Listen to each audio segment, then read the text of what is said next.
Hey guys, what is up, and I welcome each and every one of you to a new League of Legends video. So many people have been asking me, and just overall in general, what exactly do I do with Yasuo now? What are the best items, the runes, which masteries do I take? And it seems like most people are somewhat confused and more or less just want to know what is the answer to these questions. So hopefully this video serves that purpose in answering your questions, and that at the end of this video you'll have a better idea of what type of Yasuo build you should be running. So throughout this video I'll be talking about 3 different Yasuo builds that I think are all more or less equally viable. At the end I'll tell you guys which is my personal favorite build at the moment, but again you can just simply choose whichever one you think will fit your playstyle more. So when talking about Yasuo and Season 6 and all the changes, the first thing that definitely comes to mind is what masteries do I take? Or better yet, which keystone is the best now? Well, let's talk about them very quickly. So first off, we have Warlord's Bloodlust. Now at first this seemed to be the absolutely ridiculously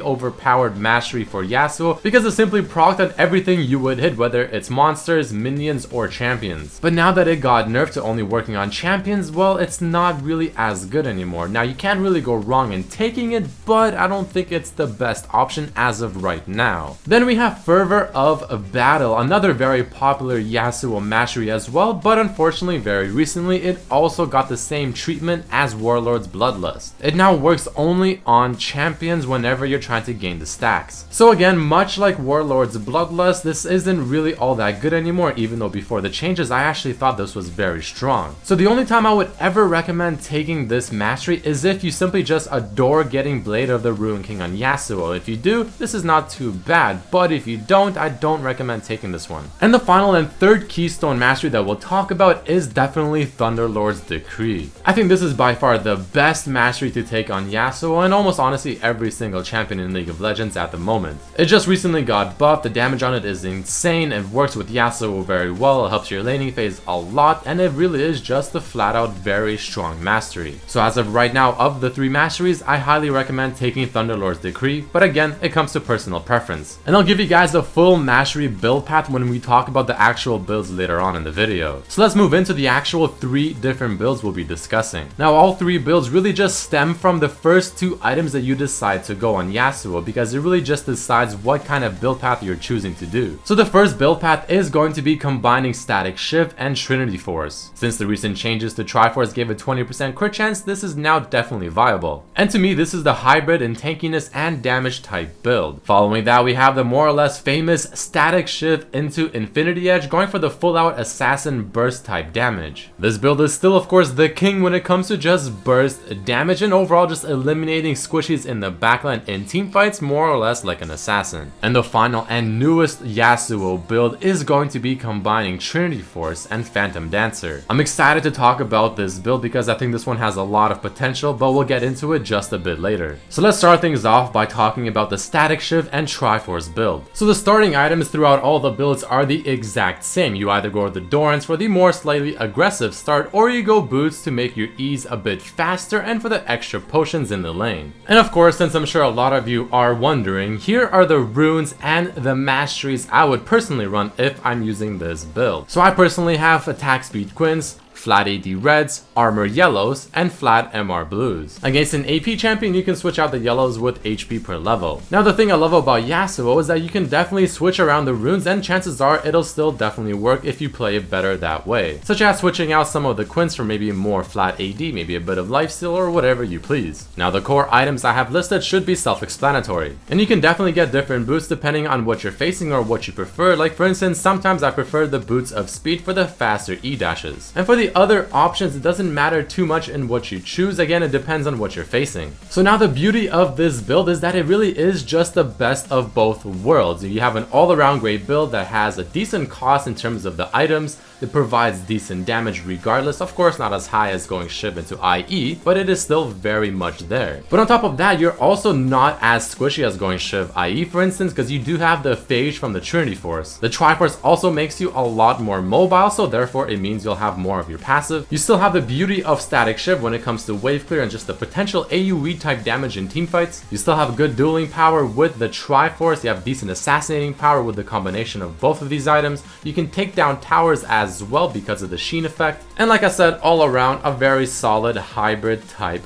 build. The cons of this build, it goes without saying, the damage is of course not as high as Shiv and IE, and it doesn't snowball as hard as those items as well because you just don't have that damage. But it is overall a safe build path that should work in more scenarios than it doesn't. So that right there is the first build that I'm talking to you guys about. The next one we'll talk about is going to be the static shift into the Infinity Edge, a very popular and more or less quote-unquote standard build for Yasuo. So the starting items and the core items more or less are the same, just except for the Triforce you have the Infinity Edge. There shouldn't really be a whole lot to say about this build except for the fact that after you have your core items, you can definitely get some defensive items like maybe Maul Malmortius, or even something like Guardian's Angel or Death's Dance, Mercurial Scimitar based on what you're facing. You should still definitely have more than enough damage. And here are the runes and masteries for this build as well. As you can see, they actually remain untouched. Mainly because I like these two pages quite a bit and they personally work for me. Now in terms of discussing this build, there really shouldn't be a whole lot to say of things that you don't already know. I mean, this build clearly has the highest damage of all three builds and just Yasuo builds in general. It snowballs the hardest. It also is very cheap now when compared to getting a Shiv in Triforce or a PD in Triforce. The bonus crit damage offered by IE is simply unmatched and works fantastically with the lightning proc from Static Shiv. And again, this is more or less the assassin type build. Now the cons of this build, you are very squishy compared to the other two builds because you don't have a whole lot of tanky items prior to getting your items after the BT. So you have to play it very carefully, pick and choose your fights very carefully, and you have to avoid any mistakes because one mistake can lead to your death based on how little HP and resistances you have. And next, let's talk about the final build, the Triforce into Phantom Dancer. Since this is a relatively new Yasuo build, I will be comparing it with the Static Shiv and IE in terms of damage and overall stats provided. So before we actually go into the items themselves, here are the runes and the masteries for this build. You can see that they are a little different. This is a very cool build when it comes to calculating your effective HP, which more or less just takes into account everything that you have, such as your overall HP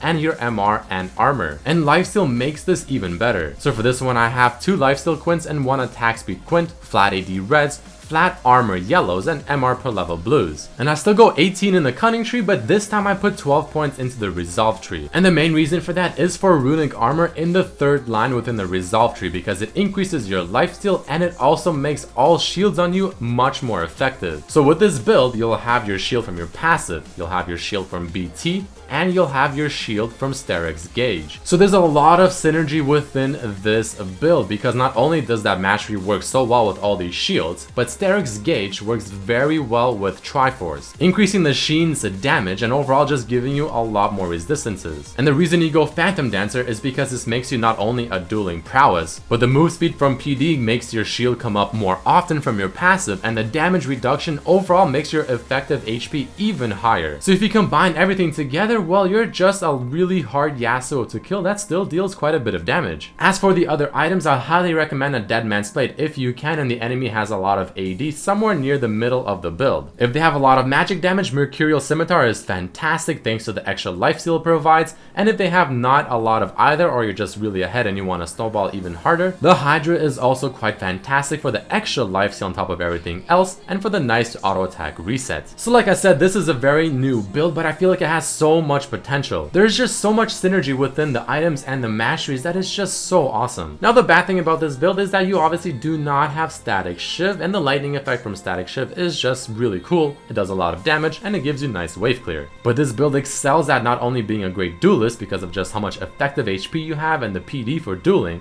but you're also quite strong and a big disruptor in teamfights because you still deal good damage and you're very hard to kill. And a user on Reddit called LichGetStalton compared these two builds, Infinity Edge and Static Shiv, and Phantom Dancer and Triforce. And the end result is of course just proving the fact that IE and Static Shiv does more damage than the PD and the Triforce. But it's more a matter of how much more damage does it do, and is it worth the extra utility and overall tankiness you're losing by going the route of IE and Static Shiv. So the final part of this video, which is my personal favorite build and which one do I prefer playing of the 3? Well, if I had to choose one, it'll definitely be the Shiv and Triforce build. Again, it is just too well rounded for me not to like it. But the lovely thing now is the fact that you can easily switch up the builds midway through a build. So for instance, you can be going for the Shiv Shiv Triforce, and after you finish the Shiv, if you realize you're snowballing really hard, you can instead go for the Infinity Edge. But the third build that I talked about, the Triforce NPD, is one I'm still keeping a very close eye on and practicing it even more because I think this one has an insane amount of potential because there's just so much synergy within the items. But that is about it for this video, guys. If you did enjoy this one, definitely hit that like button to show your support. Let me know down below which is your favorite build and which one you like playing the most. Make sure to check out my other videos as well, like my Is Poppy OP rework video guide explaining how to play her. Subscribe if you haven't, share the video with your friends, and I'll see you for the next one.